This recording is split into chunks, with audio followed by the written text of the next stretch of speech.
करम करम को हले आयो करम का दिन कैसे आवाय हो करम का दिन कैसे आवाय करम करम को हले आयो करम के दिन कैसे आवाय हो करम के दिन कैसे आवाय आषाढ़ सावन भादो चल गेलै रे कुंवर महीना करम गाराय हो कुंवर महीना करम गाराय दादा केर मंदर बजे दादा की तंग तंग तंग भौजी केर नींदो नहीं आवाय हो भौजी के नींदो नहीं आवाय करम करम का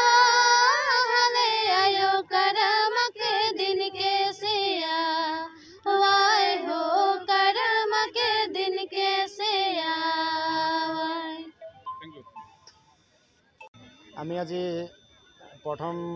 আজি দ্বিতীয় বাৰ্ষিক কৰম সন্মিলন ও কৰম নৃত্য প্ৰতিযোগিতা আমি আয়োজন কৰিছোঁ। আজি অনুষ্ঠানত আমি প্ৰথম কাৰ্যসূচী আয়োজন কৰিছিলোঁ পতাকা উত্তোলন আৰু দ্বিতীয় কাৰ্যসূচী হৈছে আমাৰ স্মৃতি তৰ্পণ আৰু তৃতীয় কাৰ্যসূচী হৈছে আমাৰ কৰমডাল কাটি আনি আমাৰ যি আখৰা ফিল্ডত স্থাপন কৰা হয়। আৰু তৃতীয় কাৰ্যসূচী আমি ৰাখিছিলোঁ আজি যি আখৰা মুকলি যি কিছু আমি দলক নিমন্ত্ৰণ জনাইছিলোঁ এই দলৰ দল আমি প্ৰৱেশ কৰাৰ আগতে আমি আখৰা মুকলি কৰিছোঁ।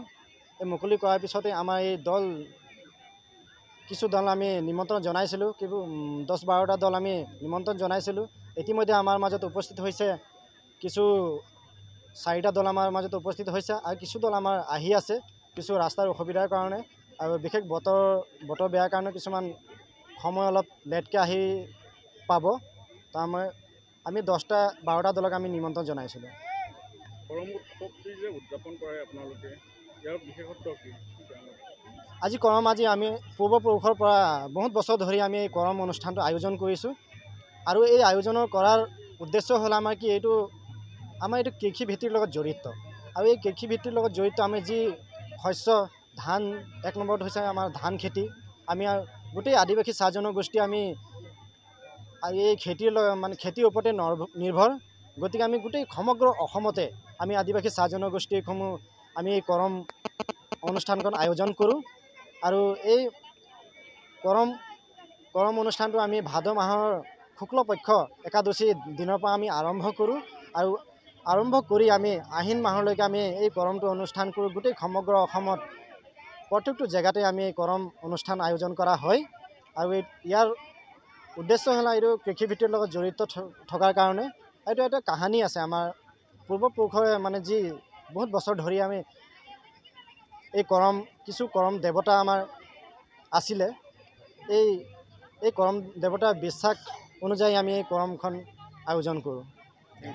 আজি আমি বিহুপুখুৰী বঙালী বস্তিৰ দ্বিতীয় বাৰ্ষিক কৰম সন্মিলন উদযাপন কৰিছিলোঁ আৰু আমি প্ৰথম কাৰ্যসূচী লৈছিলোঁ পতাকা উত্তোলন কাৰ্যসূচী আছিলে দ্বিতীয় কাৰ্যসূচী আছিলে আমাৰ যিহেতু শ্বহীদ তৰ্পণ হেৰি কৰিছিলোঁ, উদযাপন কৰিছিলোঁ। তাৰপিছতে তৃতীয় কাৰ্যসূচী আমি কৰমডাল আদৰি আনি মঞ্চত হেৰি কৰিছোঁ। তাৰপিছতে চতুৰ্থ কাৰ্যসূচী যি দল অহাৰ পিছত মঞ্চ মুকলি কৰি দলখিনি প্ৰৱেশ কৰাই যিহেতু নৃত্য পৰিৱেশন আৰম্ভ কৰা হৈছে। দল আহিছে পশ্চিম জিঞ্জিয়া দল আছে, 1 নং ৰতুৱা দল আছে, গুটিবাৰী দল আছে, পূব জিঞ্জিয়া দল আছে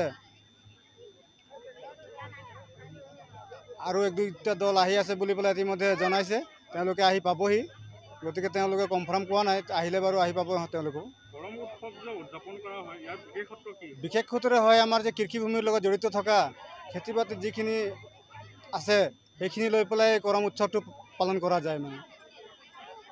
আৰু বিশেষ সূত্ৰে আমাৰ আগৰ যিখিনি আজু ককা দিনতেই প্ৰকৃতি পূজা কৰি অহাৰ ক্ষেত্ৰতে আমি এই কৰম উদযাপনটো আমি পাতোঁ।